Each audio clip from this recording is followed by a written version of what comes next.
जय हिंद दोस्तों। लेखपाल की बेहतर तैयारी के लिए ग्राम समाज एवं विकास में बेहतर स्कोर करना बहुत जरूरी है। ये प्रैक्टिस सेट दूसरा है। पहला प्रैक्टिस सेट का लिंक नीचे डिस्क्रिप्शन में आपको मिल जाएगा। ये है प्रैक्टिस सेट नंबर 2। प्रश्न नंबर 31। पहला प्रश्न है, रोजमर्रा के इस्तेमाल में लाए जाने वाले निम्न में कौन पौधे का फलभाग है? सौंफ, सदाबहार, सतावर, खस। तो दोस्त, रोजमर्रा के इस्तेमाल में लाए जाने वाले पौधे का फलभाग है सौंफ। Option A is right. अगला प्रश्न है, शीर्ष केसर उत्पादक राज्य कौन सा है? शीर्ष केसर उत्पादक राज्य कौन सा है? हिमाचल प्रदेश, जम्मू कश्मीर, पंजाब, केरल। तो शीर्ष केसर उत्पादक राज्य है Jammu Kashmir. Option B right. अगला प्रश्न है, निम्नलिखित में कौन सा कथन स्वजल धारा योजना के लिए सत्य है? स्वजल धारा योजना के लिए सत्य है। यह राज्य सरकार के स्वामित्व में है, यह केंद्र सरकार के स्वामित्व में है, यह राज्य सरकार एवं स्थानीय निकायों के स्वामित्व में है, यह केंद्र सरकार एवं स्थानीय समुदाय के स्वामित्व में है। तो हमारा सही जवाब है ऑप्शन डी। यह केंद्र सरकार एवं स्थानीय समुदाय के स्वामित्व में है। स्वजल धारा केंद्र सरकार एवं स्थानीय समुदाय के स्वामित्व में है।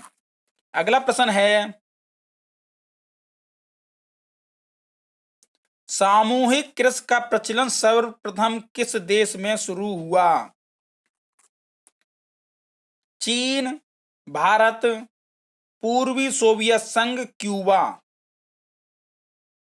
तो सामूहिक कृषि का प्रचलन सर्वप्रथम पूर्वी सोवियत संघ देश में शुरू हुआ। ऑप्शन सी इज राइट, पूर्वी सोवियत संघ। अगला प्रश्न है, धूसर क्रांति का संबंध किस क्षेत्र से है? सेब उत्पादन, अंडा उत्पादन, उर्वरक उत्पादन, शलजम उत्पादक। तो धूसर क्रांति का संबंध ऑप्शन सी उर्वरक उत्पादन से है। ऑप्शन सी इज राइट, धूसर क्रांति का संबंध उर्वरक उत्पादक से है। अगला प्रश्न है, विश्व खाद्य दिवस मनाया जाता है। विश्व खाद्य दिवस मनाया जाता है 16 अक्टूबर को, 24 अक्टूबर को, 16 नवंबर को, 24 नवंबर को। तो विश्व खाद्य दिवस 16 अक्टूबर को मनाया जाता है। Option A is right. ठीक है दोस्त, चलते हैं अगले प्रश्न पे। बीएम व्यास समिति किससे संबंधित है? बीएम व्यास समिति किससे संबंधित है? कॉर्पोरेट गवर्नेंस, दीर्घकालीन अनाज नीति, कृषि एवं ग्रामीण शाख विस्तार कर नीति। तो बीएम व्यास समिति कृषि एवं शाख विस्तार से संबंधित है। Option C is right, BM Vyas समिति कृषि एवं ग्रामीण शाख विस्तार से संबंधित है। C is right. अगला प्रश्न है, समोच्च कृषि किन क्षेत्रों में अपनाई जाती है? समोच्च कृषि किन क्षेत्रों में अपनाई जाती है? बाढ़ प्रभावित क्षेत्र में, मृदा विकारीय क्षेत्र में, क्षारीय मृदा क्षेत्र में, अपरदन प्रभावित पहाड़ी क्षेत्र में। तो समोच्च कृषि अपरदन प्रभावित पहाड़ी क्षेत्र में अपनाई जाती है। Option D is right.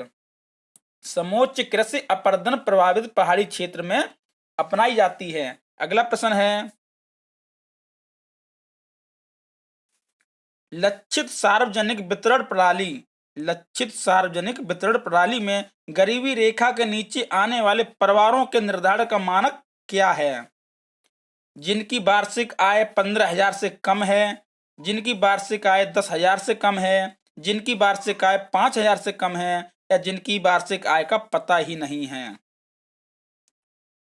तो लक्षित सार्वजनिक वितरण प्रणाली में गरीबी रेखा के नीचे आने वाले परिवारों का निर्धारक का मानक है जिनकी वार्षिक आय 15,000 से कम है। Option A is right. जिनकी वार्षिक आय 15,000 से कम है वो गरीबी रेखा के नीचे आने वाले परिवारों का मानक है। अगला प्रश्न है,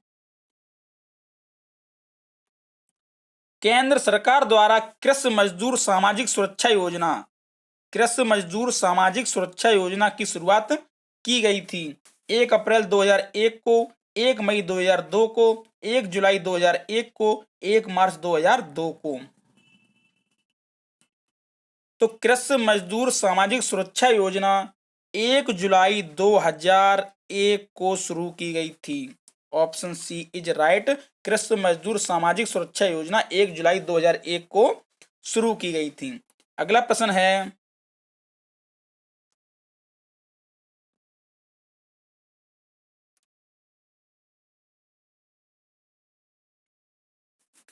अधिक उपज प्रजाति कार्यक्रम किस वर्ष प्रारंभ किया गया था?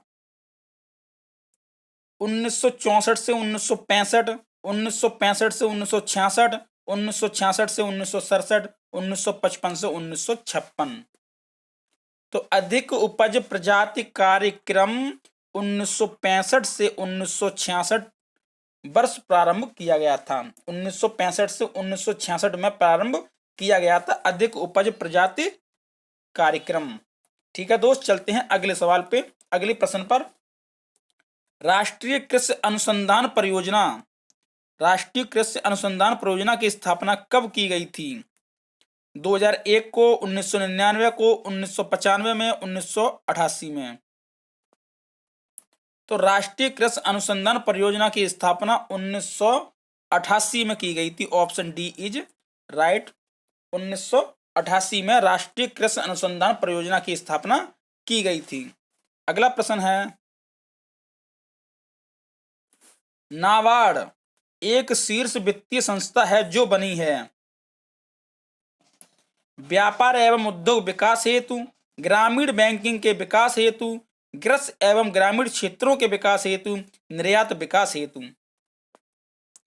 तो नाबार्ड है दोस्त, वो है कृषि एवं ग्रामीण क्षेत्रों के विकास हेतु। Option C is right. NABARD एक वित्तीय संस्था है जो बनी है कृषि एवं ग्रामीण क्षेत्रों के विकास हेतु। ठीक है, चलते हैं अगले प्रश्न पे। सघन कृषि क्षेत्र कार्यक्रम कब शुरू किया गया था? सघन कृषि क्षेत्र कार्यक्रम कब शुरू किया गया था? 1963, 1964, 1965, 1960, 61 या इनमें से कोई नहीं। तो सघन कृषि क्षेत्र कार्यक्रम 1963 में शुरू किया गया था। Option A is right. सघन कृषि क्षेत्र कार्यक्रम 1963 में शुरू किया गया था। ठीक है दोस्त, अगला प्रश्न है, केंद्रीय धान संस्थान कटक के वैज्ञानिकों द्वारा विश्व का प्रथम अत्युत्तम धान का नामकरण हुआ है। अनुश्री, चांदनी, K402, लूनी श्री। तो केंद्रीय धान संस्थान कटक के वैज्ञानिकों द्वारा विश्व का प्रथम अत्युत्तम धान का नामकरण हुआ है वो है Luni Shri. Option D is right, Luni Shri. अगला प्रश्न है,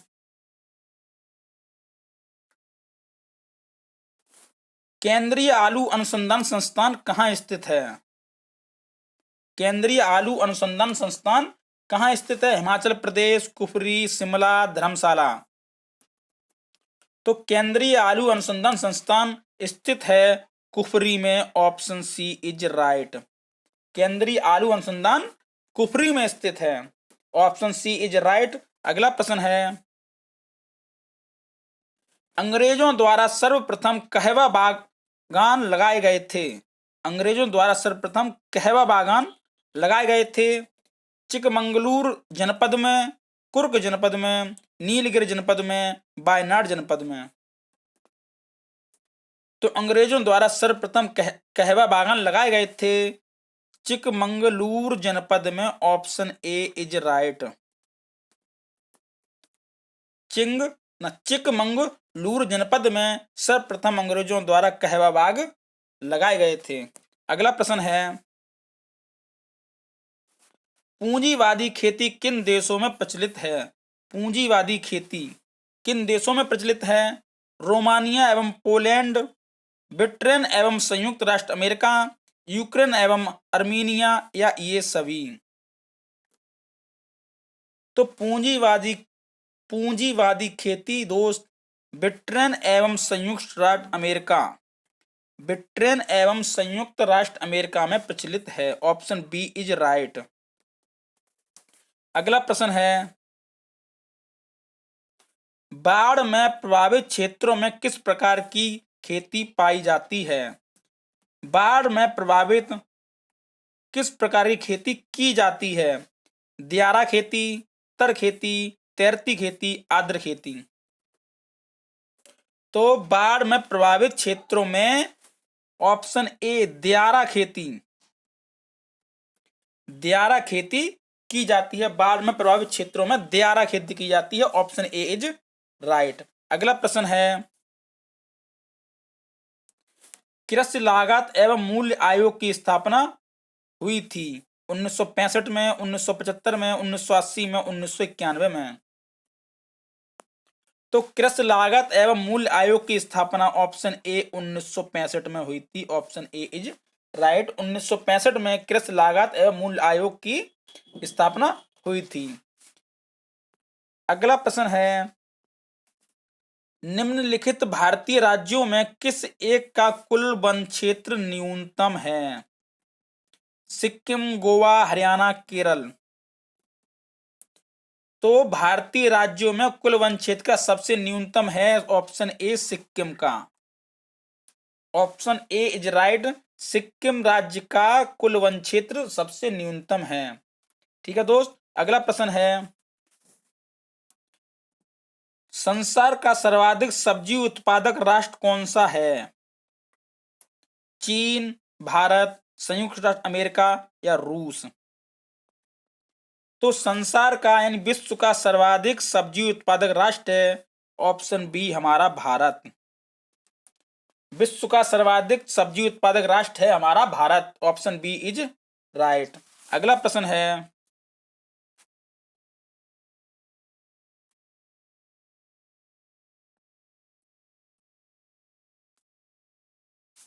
विश्व में सर्वाधिक तिलहन राष्ट्र कौन सा है? तिलहन राष्ट्र कौन सा है? भारत, चीन, संयुक्त राष्ट्र अमेरिका, रूस? तो विश्व में सर्वाधिक तिलहन राष्ट्र देश है दोस्त ऑप्शन सी इज राइट, संयुक्त राज्य अमेरिका। ऑप्शन सी संयुक्त राष्ट्र अमेरिका विश्व में सर्वाधिक तिलहन राष्ट्र देश है। अगला प्रश्न है, उत्तर प्रदेश को पूर्व में किस नाम से जाना जाता था? ऑप्शन ए यूनाइटेड प्रोविंस, उत्तरी प्रांत, अवध प्रांत, आर्य प्रदेश। तो उत्तर प्रदेश को पूर्व में यूनाइटेड प्रोविंस के नाम से जाना जाता था। Option A is right. Uttar Pradesh को दोस्त पूर्व में पहले यूनाइटेड प्रोविंस के नाम से जाना जाता था। Option A is right. अगला प्रश्न है, दुग्ध उत्पादन में उत्तर प्रदेश का कौन सा दुग्ध उत्पादन में उत्तर प्रदेश का देश में स्थान है? उत्तर प्रदेश का कौन सा स्थान है भारत में? प्रथम, द्वितीय, तृतीय, चतुर्थ? तो उत्तर प्रदेश का भारत में दुग्ध उत्पादन में प्रथम स्थान है। ऑप्शन ए इज राइट, प्रथम। ठीक है दोस्त, उत्तर प्रदेश का देश में दुग्ध उत्पादन में प्रथम स्थान है। अगला प्रश्न है, प्रदेश में कृषि नीति को एक व्यवहारिक स्वरूप प्रदान करने के लिए प्रयोगशाला से खेतों तक कार्यक्रम किस कृषि संस्थान की देन है? प्रयोगशाला से खेतों तक किस कार्यक्रम किस कृषि संस्थान की देन है? पंतनगर विश्वविद्यालय, चंद्रशेखर आजाद कृषि विश्वविद्यालय, राजा बलवंत सिंह कृषि कॉलेज, नरेंद्र देव कृषि विश्वविद्यालय?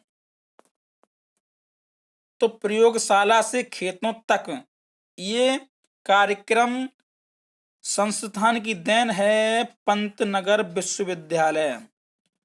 पंतनगर विश्वविद्यालय की ये देन है प्रयोगशाला से खेतों तक कार्यक्रम। ठीक है दोस्त, प्रयोगशाला से खेतों तक ये कार्यक्रम पंतनगर विश्वविद्यालय कृषि संस्थान की देन है। अगला प्रश्न है, उत्तर प्रदेश में भावर की तंग पट्टी कहाँ पाई जाती है? मैदानी क्षेत्र में, कंकरीले क्षेत्र में, तराई क्षेत्र में, गंगा यमुना के क्षेत्र में। तो उत्तर प्रदेश में भावर की तंग पट्टी तराई क्षेत्र में, option C is right. Uttar प्रदेश में भावर की तंग पट्टी तराई क्षेत्र में पाई जाती है, ऑप्शन सी इज राइट। अगला प्रश्न है, सर टॉमस मुनरो किस भू राजस्व बंदोबस्त से संबंध थे?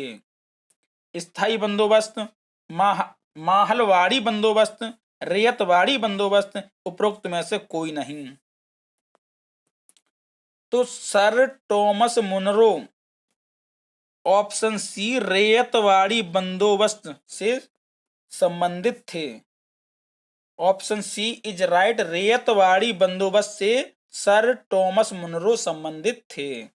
अगला प्रश्न है, विशिष्ट कृषि में किसान अपने जोत से अपनी कुल आय का कम से कम कितना प्रतिशत प्राप्त करता है? 35%, 45%, 60%, 50%। तो दोस्त, विशिष्ट कृषि में किसान अपने जोत से अपनी कुल आय का कम से कम 50% प्राप्त करता है। ऑप्शन डी इज राइट, 50% कम से कम प्राप्त करता है। अगला प्रश्न है, केंद्रीय भेड़ एवं ऊन अनुसंधान संस्थान स्थापित है बीकानेर में, जलोस में, अंबिकानगर में, जैसलमेर में। तो केंद्रीय भेड़ एवं ऊन अनुसंधान संस्थान अंबिकानगर में स्थापित है, option C is right. Ambikanagar में केंद्रीय भेड़ एवं ऊन अनुसंधान संस्थान स्थापित है। अगला प्रश्न है, भारतीय किसानों की वित्तीय आवश्यकताओं की पूर्ति हेतु अल्पकालीन ऋण कितनी अवधि के लिए प्रदान किया जाता है? अल्पकालीन ऋण कितनी अवधि के लिए प्रदान किया जाता है? 12 महीने के लिए, फसल अवधि के अनुरूप, 15 माह या 4 माह के लिए। तो अल्पकालिक ऋण 15 माह के लिए प्रदान किया जाता है। किसानों को वित्तीय आवश्यकताओं की पूर्ति के लिए अल्पकालीन ऋण 15 माह के लिए प्रदान किया जाता है, ऑप्शन सी इज राइट, 15 माह। अगला प्रश्न है, कौन सी कृषि पद्धति 21वीं सदी की कृषि हेतु आवश्यक मानी जाती है? बहुप्रकार खेती पद्धति, यांत्रिकरण कृषि पद्धति, पारिस्थितिकीय कृषि पद्धति या सहकारी कृषि पद्धति। तो 21वीं सदी की कृषि हेतु आवश्यक मानी जाती है, ऑप्शन सी, पारिस्थितिकीय कृषि पद्धति। पारिस्थितिकीय कृषि पद्धति 21वीं सदी की कृषि हेतु आवश्यक मानी जाती है, ऑप्शन सी इज राइट, पारिस्थितिकीय कृषि पद्धति। अगला प्रश्न है, सर्वाधिक पुष्पोत्पादन करने वाला राष्ट्र है? सबसे अधिक पुष्प उत्पादन, फूल उत्पादन करने वाला राष्ट्र है इजराइल, इंग्लैंड, जर्मनी, नीदरलैंड। तो सर्वाधिक पुष्पोत्पादन करने वाला राष्ट्र है Netherland, option D is right. Netherland में सर्वाधिक पुष्प उत्पादन करने वाला राष्ट्र है नीदरलैंड। दोस्त, वीडियो यहाँ समाप्त हुई। वीडियो अच्छी लगी हो तो लाइक कीजिए, कमेंट कीजिए और चैनल को सब्सक्राइब कर लीजिए। वीडियो देखने के लिए बहुत बहुत धन्यवाद। जय हिंद, जय भारत।